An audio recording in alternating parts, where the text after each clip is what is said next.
जिस व्यक्ति ने बिहार में कांग्रेस को हराने के लिए टिकट बेचा, अब टिकट बेचा ये मैं कह रहा हूं, लेकिन बेचने का मतलब सिर्फ ये नहीं होता कि पैसे लिए और टिकट दिलवा दिया। बेचने के मतलब कई फेवर भी होते हैं। क्या फेवर था ये तो वो सज्जन जाने। उन्होंने राहुल गांधी के एक मजे हुए सेनापति के खिलाफ मोर्चा खोल दिया। एक तरफ केसी वेणुगोपाल की चूड़ी दिल्ली में टाइट की जाती है बिहार के समीक्षा बैठक में, तो दूसरी तरफ स्लीपर सेल मैदान में उतर जाता है, खेला करने लगता है, चिट्ठियां जारी करने लगता है। कांग्रेस के भीतर की एक बड़ी खबर है और आज इस खबर पे विस्तार से चर्चा करने की जरूरत है और यह भी समझने की जरूरत है कि क्या राहुल गांधी अगर अब एक्शन मोड में नहीं आए तो बड़ा बंटाधार हो जाएगा, बड़ा नुकसान हो जाएगा क्या। नमस्कार, मैं स्वप्निल और आप मुद्दा देख रहे हैं। दोस्तों आगे बढ़े उससे पहले वही छोटी सी अपील। मुद्दा इन दिनों एक गंभीर आर्थिक संकट से जूझ रहा है। एक तरफ हमारे मेन बैंक अकाउंट फ्रीज चल रहे हैं, तो दूसरी तरफ हमारे 28 साल पुराने चैनल को हमसे लंबे समय तक छीन कर रखा गया था। ऐसे में डे टू डे ऑपरेशंस में मुद्दा को काफी मुश्किलों का सामना करना पड़ रहा है। लिहाजा आपसे गुजारिश है, यदि आप चाहें, यदि आप सक्षम हो तो छोटी छोटी मदद मुद्दा की जरूर कीजिएगा। इसके लिए आप स्क्रीन पर दिख रहे क्यूआर कोड या फिर के नीचे दिख रहे यूपीआई नंबर का इस्तेमाल कर सकते हैं। दोस्तों बिहार में चुनाव हुए और कांग्रेस महज 6 सीटों पर जीत सकी। दिल्ली में समीक्षा बैठक हुई और दिल्ली की समीक्षा बैठक के ठीक एक दिन बाद स्लीपर सेल मैदान में उतर गया। जरा सोचिए क्या हिम्मत है, क्या हिमाकत है स्लीपर सेल की। और मैं किसे कह रहा हूं वो समझे आप, उससे पहले आपके लिए जान लेना जरूरी है। ये सज्जन एक राज्य के प्रभारी हैं, किसी और राज्य के, लेकिन वहां से ये बिहार पहुंच जाते हैं और बिहार के नेताओं से कहते हैं कि अमुक सीट पर टिकट जरा उनको दे देना, और ये भी कहते हैं कि क्यों देना, तो एक गांधी परिवार के सदस्य का नाम लेते हैं। मैं सारी बातें खुलकर नहीं कहूंगा, कई जगहों पे खुलकर बात हो चुकी है, मैं नहीं चाहता उस तरफ जाना, क्योंकि गांधी परिवार में भी ऐसा नहीं है कि हर कोई कांग्रेस को आगे बढ़ाने में लगा है। खैर, थोड़ा कहे को ज्यादा समझिए। अब कल की तारीख में एक चिट्ठी जारी होती है। कहां से? मध्य प्रदेश से। मध्य प्रदेश के प्रभारी हैं हरीश जी, वो एक चिट्ठी जारी करते हैं। एक खबर है आपके स्क्रीन पर, इस खबर को जरा गौर से देखिए। एमपी कांग्रेस में नई नियुक्तियां रद्द होने से खलबली, अब नए नाम से जारी होगी लिस्ट। लेकिन सवाल यह नहीं है कि नई नियुक्तियां रद्द हो गई, बल्कि बात इससे आगे की है। मध्य प्रदेश के प्रदेश अध्यक्ष कौन है? नाम है जीतू पटवारी। जिस वक्त कांग्रेस के तमाम नेता एसी कमरों में बैठकर बतकही करते हैं, गप्पे लड़ाते हैं, इधर उधर गोटियां फिक्स कर रहे होते हैं, उस वक्त पे जीतू पटवारी कभी किसानों के साथ अपने कंधे पर अनाज की बोरी लेकर देश के केंद्रीय गृह मंत्री के घर पे पहुंच जाते हैं और वहां पर लगातार वो केंद्रीय गृह मंत्री को घेरते, भारतीय जनता पार्टी की सरकार को घेरते नजर आते हैं। कांग्रेस कार्यालय से गृह मंत्री के घर तक पैदल जाते हैं अनाज की बोरी उठाकर। इतना ही नहीं, ज्ञानेश कुमार जब देश में एसआईआर कराने का तुगलकी फरमान जारी करते हैं तो जीतू पटवारी अपने कार्यकर्ताओं का मनोबल बढ़ाने के लिए खुद बीएलए बन जाते हैं, बूथ लेवल एजेंट। कहीं डंपरों के पीछे बाइक लेकर निकल पड़ते हैं, कहीं खनन माफिया से जाकर भिड़ जाते हैं। ये सारे काम जीतू पटवारी करते हैं, एसी कमरों में बैठकर नहीं, सड़क पे उतरकर अपनी टीम को लगातार आगे बढ़ाते हैं। और वही जीतू पटवारी जब एक सूची जारी करते हैं तमाम लोगों की, तमाम कार्यकर्ताओं की, तमाम पदाधिकारियों की, तो उस सूची को खारिज करने का काम कौन करता है, उस पर लाल कलम कौन चलाता है? जिनके ऊपर यह आरोप है, सूत्रों के हवाले से ही सही लेकिन हमारे सूत्र इतने गलत तो होते नहीं हैं। जिनके ऊपर यह आरोप है कि वो टिकट के लिए बिहार में बार्गेनिंग कर रहे थे, वो सज्जन लाल कलम चलाते हैं क्योंकि वो प्रभारी हैं मध्य प्रदेश के, और लाल कलम चलाते हैं तो जाहिर सी बात है गोदी मीडिया को तो पूरा मौका मिलता है। खबरें छपने लगती हैं कि मध्य प्रदेश में कांग्रेस के अध्यक्ष जीतू पटवारी की मंजूरी के बाद जारी हुई नए संगठन मंत्रियों की नियुक्ति को तत्काल प्रभाव से रद्द कर दिया गया। तत्काल प्रभाव से। जरा सोचिए, जीतू पटवारी क्या इतने अदने नेता रह गए हैं? प्रदेश अध्यक्ष है भाई एक राज्य का, एक ऐसे राज्य का जहां पर आज भी कांग्रेस कुछ करते लड़ते नजर आती है। वहां के प्रदेश अध्यक्ष की कलम पर लाल कलम चला रहे हैं कौन?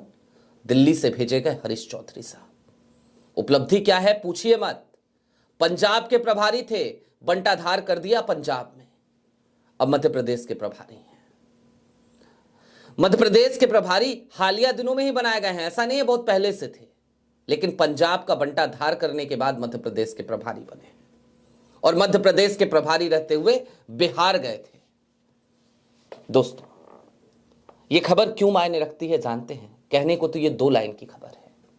अब जरा कांग्रेस के उस समीकरण को समझिए जहां पर राहुल के इर्द गिर्द स्लीपर सेल का एक चक्रव्यूह सा रच दिया गया है, और सिर्फ ये राहुल के लिए सरदर्द की बात नहीं है, राहुल के विजन के साथ कांग्रेस को मजबूत करने में जुटे उन तमाम पदाधिकारियों, उन तमाम नेताओं के लिए सरदर्द की बात है। वो चाहे मध्य प्रदेश से आने वाले जीतू पटवारी और विक्रांत भूरिया हो, या फिर कि गुजरात से आने वाले जिग्नेश मेवानी। हाईकमान कल्चर की जब बात होती है ना, तो हाईकमान कैसा होना चाहिए और हाईकमान की बात मानने वाले लोग कैसे होने चाहिए, तो इसका सीधा उदाहरण है आज की तारीख में आई खबर कर्नाटक की। हाईकमान को लगा संकट है, गोदी मीडिया चिल्लाती रही, भाजपा अपना एजेंडा सेट करती रही, लेकिन हुआ क्या? हुआ ये कि मनाया गया, बताया गया, डेडलाइन दे दी गई, और सिद्धारमैया का ये सपना कि वो लॉन्गेस्ट सर्विंग चीफ मिनिस्टर बने रहना चाहते हैं, इस बात पर मुहर लग गई। डीके शिवकुमार मान गए, डीके शिवकुमार भी माने, सिद्धारमैया भी माने।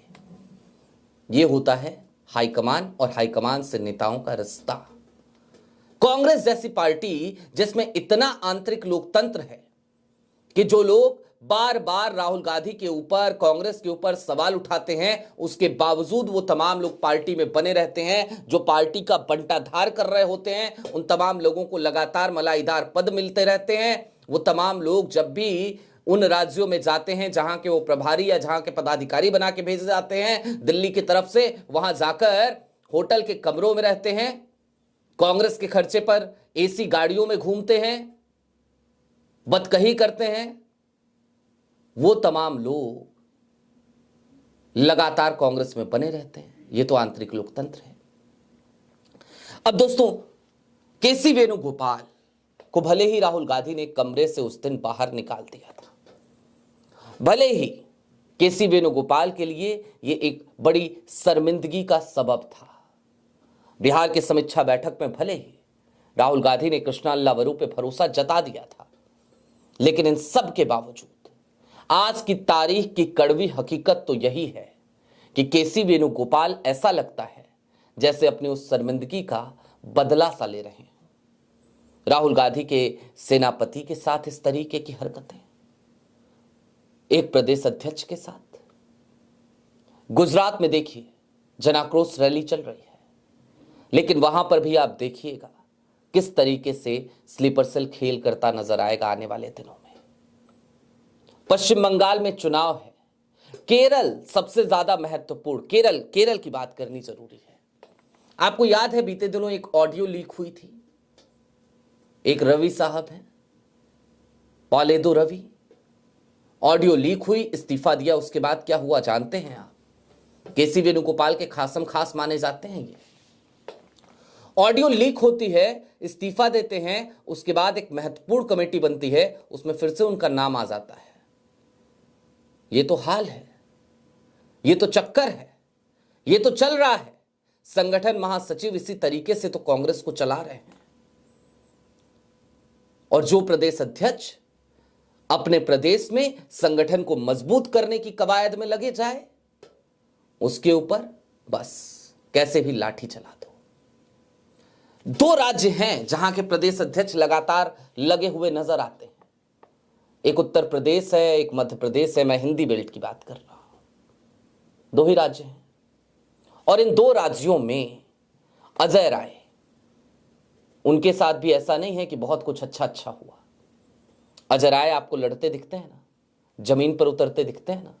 उत्तर प्रदेश में कहीं कोई घटना हो जाए, किसी के साथ कोई अत्याचार हो जाए, उसके घर पहुंचते नजर आते हैं ना। राहुल गांधी के एक इशारे पर कई किलोमीटर दूर दौड़ जाते हैं ना। मोदी जी खौफ खाते हैं ना, बनारस जाते हैं, लेकिन अजय राय लखनऊ में होते हैं तो अजय राय को हाउस अरेस्ट कराया जाता है ना। ये सब होता है ना। जिला अध्यक्षों की जब सूची आई थी, याद कीजिए कितनी बगावत हुई थी। और बात बगावत की हुई नहीं थी, बात ही ये थी कि अजय राय ले देकर सिर्फ अपने पसंद का एक जिला अध्यक्ष बनवा सके थे।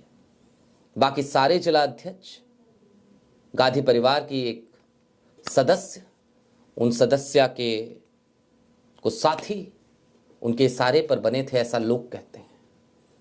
और इस बात पर खुलकर तमाम ऑडियोज आई। हमने पुराने वाले चैनल पे आपको सब कुछ दिखाया था। वो चैनल हालांकि डिलीट कर दिया गया था, वापस आ चुका है। वहां पे अभी भी वीडियो पड़ी होगी। ये सब कुछ हुआ उस अजय राय के साथ हो रहा है, जीतू पटवारी के साथ हो रहा है, चिकनेश मेवानी के साथ भी होगा। कृष्णा अल्लावरू के साथ क्या क्या हुआ, अल्लावारू के साथ वो आपने देखा। राजेश राम के साथ किस तरीके की तकलीफें आई बिहार के चुनाव के दरमियान, वो आपने देखा। राहुल गांधी के इर्द गिर्द ये जो चक्रव्यूह है ना, स्लीपर सेल का, ये ऐसा चक्रव्यूह है कि अब राहुल को एक झटके में से तोड़ना पड़ेगा। सातों दरवाजे एक साथ भेदने पड़ेंगे। बिना लाग लपेट के कईयों की सफाई करनी पड़ेगी। अपने आसपास वाले हर व्यक्ति को हटाना पड़ेगा। लेकिन हां, एक बात जरूर कहना चाहूंगा, ये कांग्रेस है, ये वो कांग्रेस है जो कभी खत्म नहीं होती। टूटते बिगड़ते तमाम समीकरणों के बीच कांग्रेस हर बार नया जन्म ले लेती है, हर बार नए सिरे से उठ खड़ी होती है। यही कांग्रेस की ताकत है। देखना दिलचस्प होगा कि राहुल गांधी उस ताकत को पहचानते हुए नए सिरे से कांग्रेस को कब तक गढ़ पाते हैं। लेकिन जितनी जल्दी गढ़ लें उतना बेहतर है। हर गुजरते दिन के साथ राहुल के हाथ से समय रेत की तरफ फिसल रहा है। आपकी क्या राय है, हमें कमेंट बॉक्स में जरूर बताइएगा। अभी के लिए दीजिए इजाजत। चलते चलते फिर वही अपील, चैनल पे नए हो तो सब्सक्राइब करते हुए जाइएगा। सक्षम हो तो मुद्दा की छोटी छोटी मदद आर्थिक संकट के इस काल में जरूर कीजिएगा। बहुत शुक्रिया।